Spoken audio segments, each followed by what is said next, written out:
thank you for coming to this interview today. We have such fun when we're all together, don't we? Mary Elizabeth Fry, you look gorgeous, honey. You've lost a bit of weight, haven't you? And Leonard, oh, you're so dashing. Sarah, oh, you little sprout, you're so tiny, I love you. Now, darlings, we better get down to business, we don't have much time. So, ladies and gent, what inspires you to write? Really, give me all the details.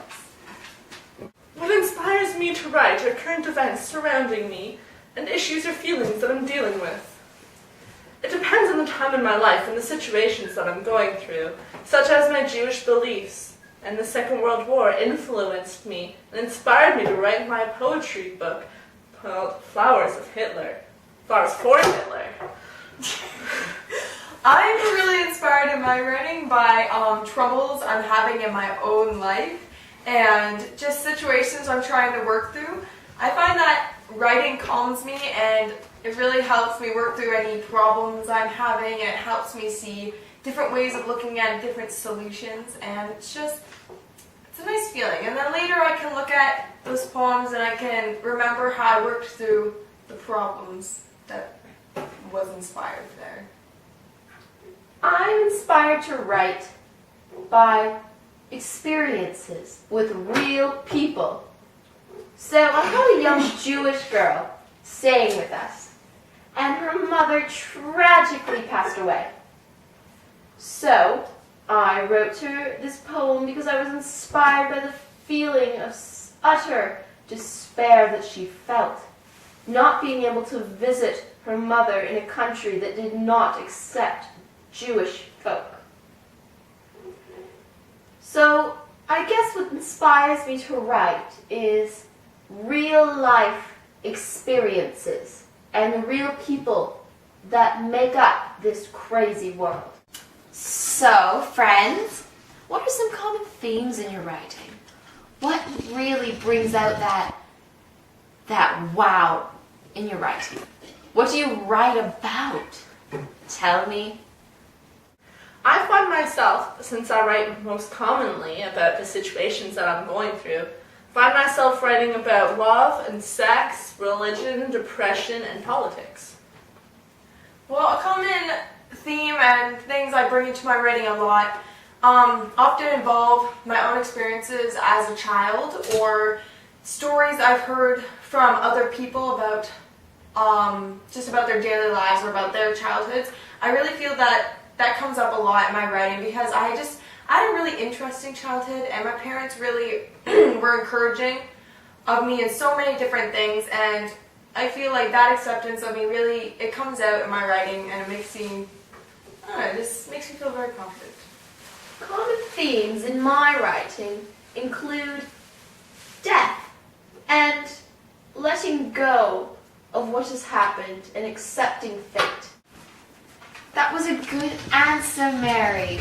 Oh, I just love hearing all of your inspirations and themes. So, how did you start writing? I'm very curious, especially you, Sarah. You're just so cute. Oh my goodness, you just make me remember when I was a little girl. I started writing at age 16 by sitting down at a card table on our sun porch one day. It was after I decided to quit my job at my uncle's, and I just thought, I can't take this job anymore. So I went out to the porch and I started to write a poem. I had a marvelous sense of mastery and power and freedom and strength when I was writing this poem, and I haven't had that feeling too often since. As a matter of fact, now when I write what turns out to be a poem or what other people call a poem, is because I can't say anything. I had started writing very young, even before I couldn't write. I was doing poems. I used to yell, "Poem!" at my mom, and then she knew that she had to copy down whatever I said next because I considered it like pure brilliance poetry that I needed to have written down later, but I couldn't write yet, so she wrote it down for me. And then as I got older, I just continued to write. When I was 14, I discovered the Bowery Poetry Club, and I hid under the bar and I watched all these poets perform some of their poetry, and it was a whole new thing for me. I'd never seen spoken word poetry, never seen slam poetry performed before, and it was very amazing. It really struck me. And so at age 14, I began writing sort of like I would be performing, and they invited me to come up on stage, and it was all these adults, and I was the youngest person there, but they completely encouraged me. They thought it was absolutely amazing that I wanted to do this. And I got up on stage and performed all these poems for these people, and they were just so supportive. And after that, I continued to write because I just realized that it was absolutely what I fell in love with. It was just what I wanted to do. I started to write just the day that I met that little Jewish girl that was staying with us, and her mother had died, and I was just so overwhelmed and inspired by that girl that the poem seemed to flow from my hands on that piece of brown paper. I really haven't written anything since, but that's how I started writing. It was just overwhelming inspiration, and I feel like that transfers into everybody's lives. So, keeping with the theme of writing, what advice would you all give to young writers? A lot of young writers ask me for advice, and I think they're mistaken. My methods are obscure and not to be replicated.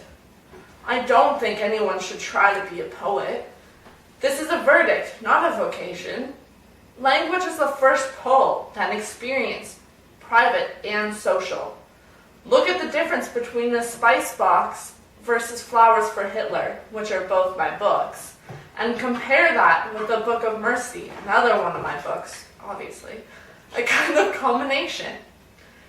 It may be the move from the lyrical to the social and then the spiritual, although they are all linked in my work.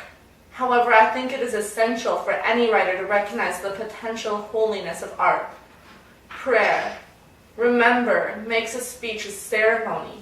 To observe this ritual in the absence of arcs, altars, a listening sky, this is a rich discipline which every artist must experience. The advice I give to young writers would just be probably to never give up. Always continue writing. You don't have to write all the time, and you don't have to be good at it, or you can consider yourself bad at it, but you just continue writing, because when writing is something you love, then that's just something you should continue doing. Like, not many people make a career out of that, but I think that if that's something that calms you, if that's something that you really are in love with, you should continue with it. Now, that's lovely advice, Sarah. The advice I give to young writers is to be true to who you are, but live in that moment of uttermost inspiration. Wait for the wave of inspiration to wash over you, and just soak it all up like a sponge, and then squeeze it back out onto that piece of paper and create something beautiful. Don't seek out writing. Let writing find you. That was beautiful. Those were wonderful answers, folks. Just absolutely riveting. And yes, Leonard, my dear Lenny, it was good. Good job, son. Now, why do you enjoy writing in your particular style? Because you had the whole world in your hands, and you chose the styles you wrote in. So, could you elaborate for me on how one chooses one's style? I was always interested in the kind of language that went well with the guitar. Poetry and songwriting have always coexisted in my world. I just started to publish my poetry before my songs were recognized. My songs are now my poetry, and I work as hard on them as I ever did on my other writing. But it isn't quite accurate to say that I started as a musician and moved over to poetry. They arose at the same time. My songs can be sung anyway, and most of my poetry are my songs. They can be sung as tough songs, gentle songs, contemplative songs, courting songs. The music dissolves into the literature, and the literature dissolves into the music, and you're left with a kind of refreshment, a kind of oxygen. Well, I enjoy writing spoken word poetry because ever since I was young, I really loved performing and drama, and although I have horrible stage fright, I absolutely love to act. And so I really felt that this was a combination of my greatest loves in life, which are writing and performing. And I just thought it was absolutely amazing that they could come together in something that was just so amazing that I could show the world both of what I love and enjoy so much. I enjoy living in the moment, like I have previously said. I just love how life is so unexpected, and I can just write when this wave of just everything can just hit you, and the next thing you know it's gone, almost like a roller coaster. It's ups and downs, and it's just the rush. And I enjoy the rush. I enjoy writing in the rush. Now, although I've only written one piece, I can say that, honestly, I do believe that rush will come again. So, as our interview comes to a conclusion, I would love to know, finally, what devices or techniques do you use in your writing and why?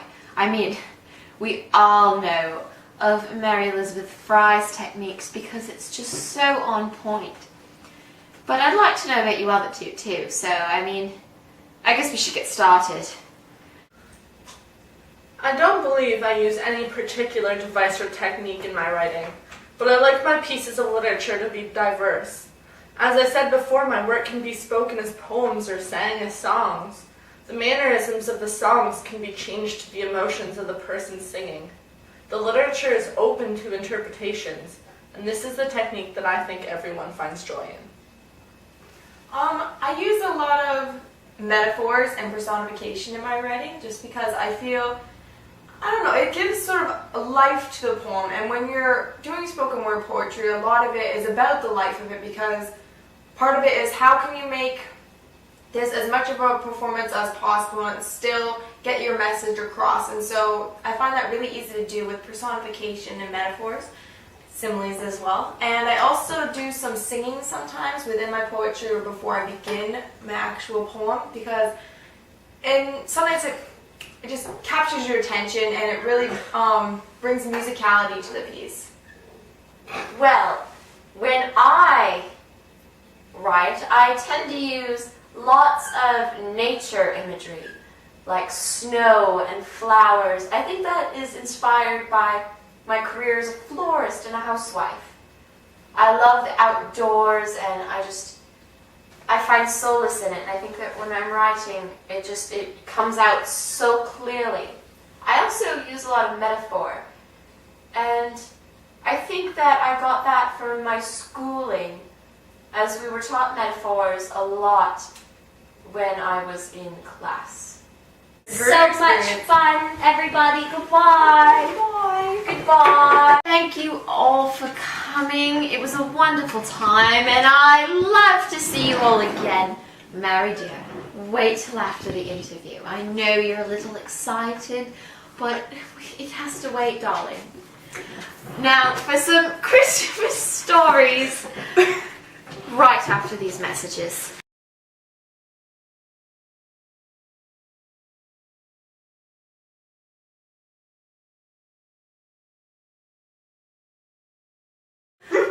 What are you doing to me, Leonard? I do not enjoy it.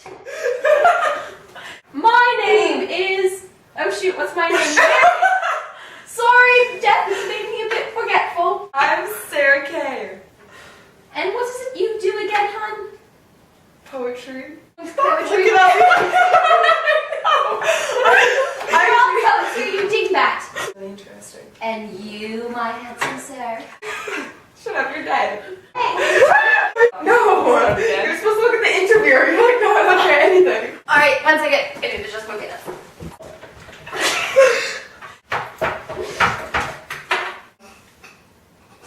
not stand at my grave and weep. I understand the Depression. Ow, your pelvis. Sorry. Themes in my writing includes love, sex, religion,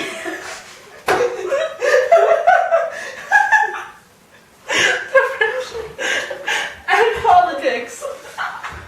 The body when she says sex. Sex. Common themes in my. Why is she touching me? I don't want sex. I don't want sex. We don't even have sex. We literally just bone. Mary's very excited to be here. She's been just dying to see everyone. That's quite the knee slapper there. I hate you, Sarah. Actually, you're looking at nothing because you can no longer move your head. So, yeah. Shush. Staying in my house with me. And her mother do not stand at my grave and weep. And I think experiences with other people inspire me to She was tickling my foot on the table.